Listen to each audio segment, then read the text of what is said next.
You may not be in school, but you get a test on your teeth every 6 months at your dental appointment. Have you done your homework to get a grade A smile? Dentist Steve Marsh is here with study tips that will take you to the head of the class. Welcome back, Steve. Thanks, Lorian. I like that introduction.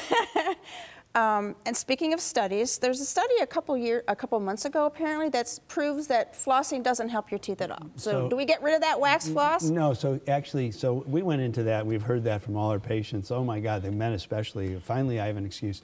It turns out what it really said was that the studies that examined it were actually flawed. So there's not really a well-documented study. Having said that, I can tell you, having practiced 39 years, that if we don't floss, food gets caught between the teeth and that sort of thing. It breaks down, acids are produced, and that's what causes so much of the decay. So I would encourage you to continue flossing. Okay, so we need to floss, but what if flossing is hard? You know, you don't have the dexterity to be able to get in there and really do a good job. And that applies to a lot of people in our age group and other younger people who've had some physical problems.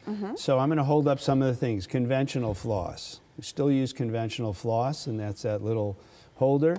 If you have trouble, I'm going to hold up a couple other items.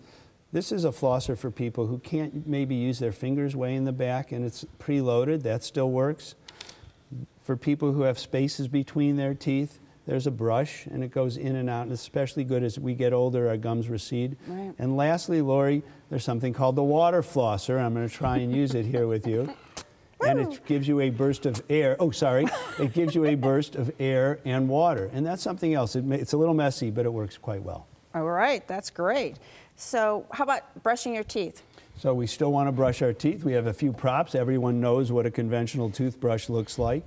We're very big on ultrasonic toothbrushes. You know that noise. And it cleans very well. The key thing is whatever instrument you use it. Oh, and I can't even get that off. There we go. That's going to vibrate through the rest of the segment. And we also use a Prevident. This is a special toothpaste for highly fluoridated. But we still see lots of decay, unfortunately, Lori. Okay. So you've got some x-rays and maybe some pictures that show, even if there's problems, you can fix it or absolutely. You can help. But again, we want to work very much on prevention first, and that's what these items are for. Today's dentists should all have a digital x-ray system. And here's one of our assistants pointing Debbie to a patient. And we can actually show them the decay that happens between the teeth. So it's not enough for the dentist just to say, I think you have it.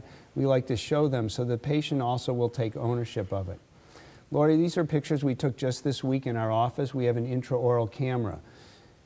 It shows before. So that's what we see as a dentist. When you've opened up the tooth, that darkness is decay. And I tell people, just like a piece of fruit that goes bad, it turns color. Think of a banana. It turns darker, the texture changes, the odor changes. Same thing happens in a tooth. The after is actually showing after I've cleaned out the decay between two teeth. And oftentimes, if it's on one side, it's on the other, again, because food wasn't taken off. Here's another picture looking into a tooth. This is what we as the dentist see. Decay, and you can see those little potholes. It actually changes the color and texture and density. That's what we're able to pick up on an x-ray. Today we refine those and restore those with tooth-colored restorations, and you can see how nice we can make it. A young boy, 22 years old, drank Gatorade all day. He's a golf pro. That's all that destruction of the teeth. If you look closely at that, you see decalcification. There he is with cleaned out. Again, before is after we've taken out the decay. You can see we've taken out a substantial amount.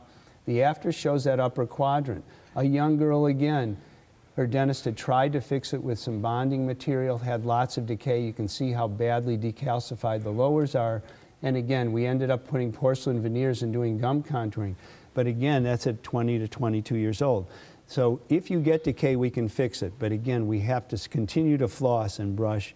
See our dentist regularly, use a fluoridated toothpaste. Those are all very essential in maintaining the mouth condition. Absolutely. Consider dentist Steve Marsh your study buddy in helping to ace your beautiful smile. Need a conference outside of class for more help? Give him a call. The number's next.